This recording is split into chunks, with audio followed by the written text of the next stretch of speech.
Assalamualaikum warahmatullahi wabarakatuh. Nama saya Rizkyatin Fiarahima, NPM 719212762 dari kelas perpajakan 2019D akan menjelaskan tentang pembukuan dan pencatatan pajak.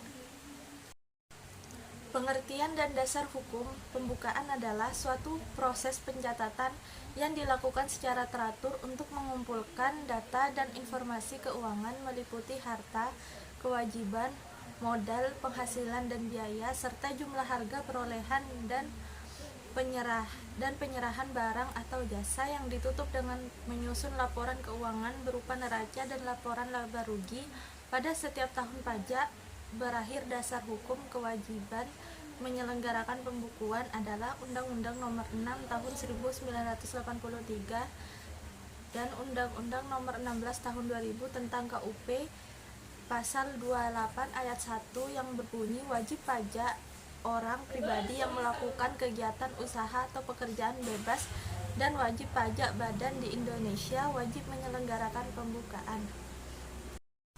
Di sini pembukuan merupakan proses pencatatan secara teratur untuk mengumpulkan data dan informasi tentang keadaan harta, kewajiban, modal, penghasilan dan biaya, penjualan dan pembelian, harga perolehan dan penyerahan barang kena pajak atau disebut BKP, dan jasa kena pajak atau disebut JKP. Pembukuan wajib dilakukan oleh wajib pajak orang pribadi yang melakukan kegiatan usaha atau pekerjaan bebas di Indonesia. Wajib pajak badan. Pengecualian pembukuan dikecualikan dari kewajiban pembukuan, tetapi wajib melakukan pencatatan adalah WPOP yang melakukan kegiatan usaha dan atau pekerjaan bebas yang diperbolehkan menghitung penghasilan neto dengan menggunakan norma penghitungan penghasilan neto, yaitu yang peredarannya kurang dari Rp per tahun. WPOP yang tidak melakukan kegiatan usaha atau pekerjaan bebas dikecualikan dari kewajiban penyelenggaraan pembukuan dan atau pencatatan adalah wajib pajak orang pribadi yang tidak wajib menyampaikan SPT-nya. Pencatatan adalah pengumpulan data secara teratur tentang peredaran atau penerimaan bruto dan atau penghasilan bruto sebagai dasar untuk menghitung jumlah pajak yang terutang. Pencatatan dilakukan oleh wajib pajak orang pribadi yang melakukan kegiatan usaha atau pekerjaan bebas yang penghasilan brutonya di bawah 600 juta rupiah per tahun. Tujuan pembukaan atau pencatatan. Tujuan pembukaan adalah untuk mempermudah pengisian SPT, perhitungan penghasilan kena pajak, penghitungan PPN dan PPNBM, mengetahui posisi keuangan dan hasil kegiatan usaha atau pekerjaan bebas. Tujuan pencatatan adalah untuk mempermudah pengisian SPT, penghitungan penghasilan kena pajak, penghitungan PPN dan PPNBM. Syarat-syarat pembukuan atau pencatatan. Pembukuan disusun dengan prinsip taat asas dan dengan stelsel akrual atau stelsel kas. Perubahan metode pembukuan dan atau tahun buku harus ada persetujuan Direktur Jenderal Pajak. Buku-buku catatan, dokumen-dokumen yang menjadi dasar pembukuan atau pencatatan dan dokumen lain harus disimpan di Indonesia selama 10 tahun. Pembukuan dalam bahasa asing dan mata uang selain rupiah. Pembukuan dalam bahasa asing dan mata uang selain rupiah diperbolehkan setelah mendapat izin dari Menteri Keuangan yang dilimpahkan kepada Direktur Jenderal Pajak, yaitu untuk WP dalam rangka penamaan modal asing atau disebut PMA, kontrak karya untuk perusahaan pertambangan, kontrak bagi hasil untuk perusahaan pertambangan dan migas, bentuk usaha tetap atau BUT, WP yang berafiliasi dengan perusahaan induk di luar negeri. WP harus mengajukan izin kepada Dirjen Pajak paling lambat 3 bulan sebelum tahun buku dimulai atau 3 bulan sejak tanggal pendirian WP baru. Bahasa asing dan mata uang selain rupiah yang diperkenankan untuk pembukuan ini adalah bahasa Inggris dan mata uang dolar Amerika Serikat. Sanksi dan sanksi pidana. Wajib pajak tidak menyelenggarakan pembukuan atau pencatatan atau tidak memperlihatkan atau meminjamkan buku atau catatan atau dokumen sebagai dasar pembukuan sehingga tidak dapat diketahui besarnya pajak terutang. Pajak terutang ditetapkan dengan surat ketetapan pajak atau disebut SKP.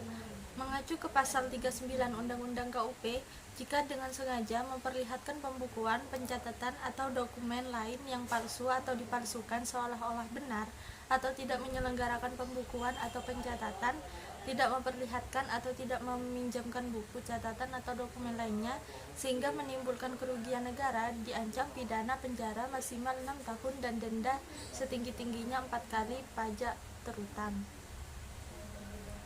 Pengurangan penghasilan bruto.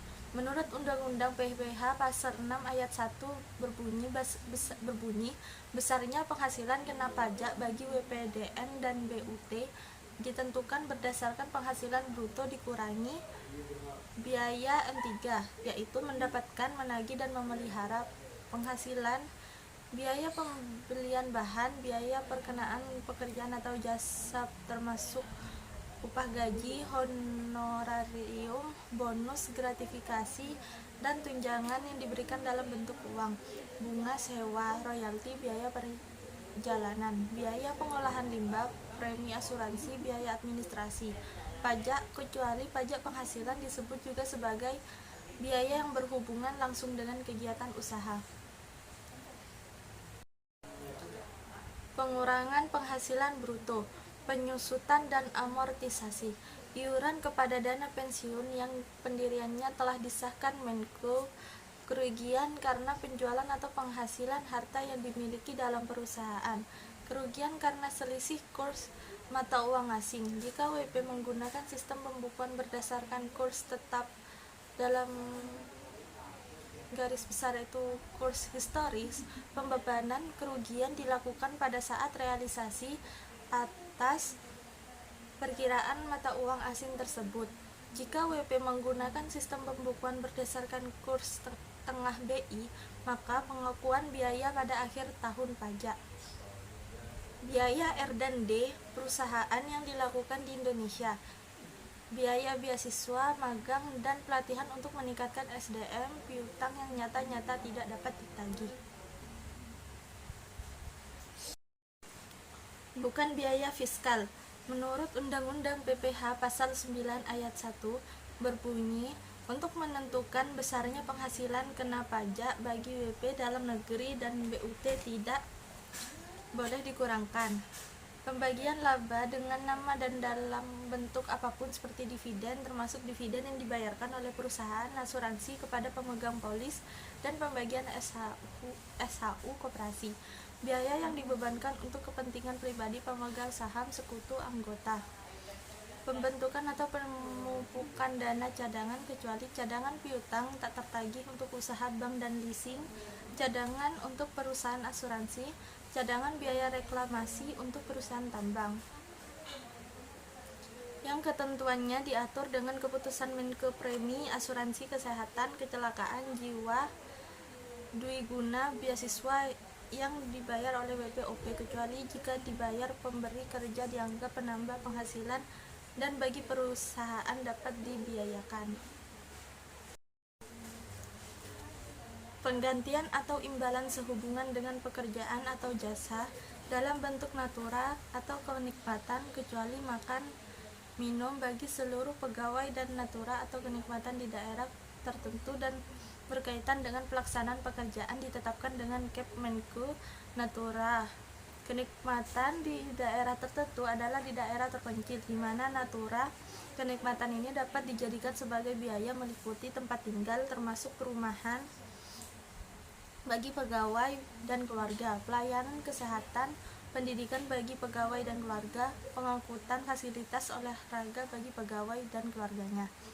Selain itu, natura kenikmatan yang boleh dijadikan biaya adalah pakaian dan perlengkapan untuk keselamatan kerja, pakaian seragam satpam, antarjemput karyawan, penginapan untuk awak kapal, dan yang sejenis lainnya. Jumlah yang melebihi kewajaran yang dibayarkan kepada pemegang saham atau yang mempunyai hubungan istimewa sehubungan dengan pekerjaan yang dilakukan. Harta yang dihibahkan, bantuan, sumbangan, dan warisan kecuali zakat yang dibayarkan oleh WP Muslim kepada basis. Sumbangan kepada korban tsunami Aceh, sumbangan kepada GN Nota. Pajak penghasilan, biaya untuk kepentingan pribadi WP atau tanggungannya. Gaji yang dibayarkan kepada anggota persekutuan firma, persekutuan komanditer yang modalnya tidak terbagi atas saham. Sanksi administrasi berupa bunga, denda, dan kenaikan serta sanksi pidana berupa denda.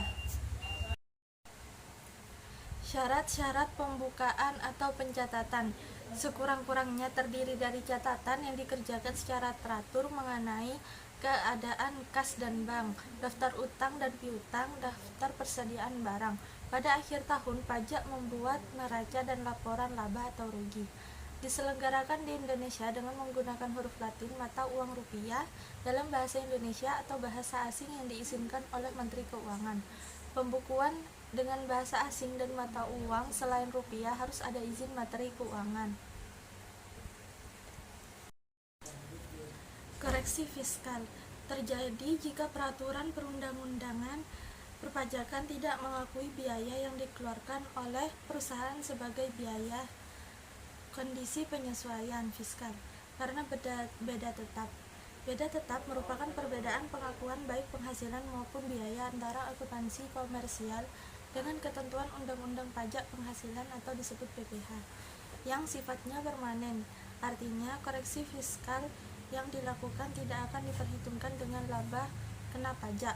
Dengan kata lain, dalam beda tetap ini, penghasilan dan biaya yang diakui dalam penghitungan laba neto untuk akuntansi komersial tidak diakui dalam perhitungan akuntansi pajak.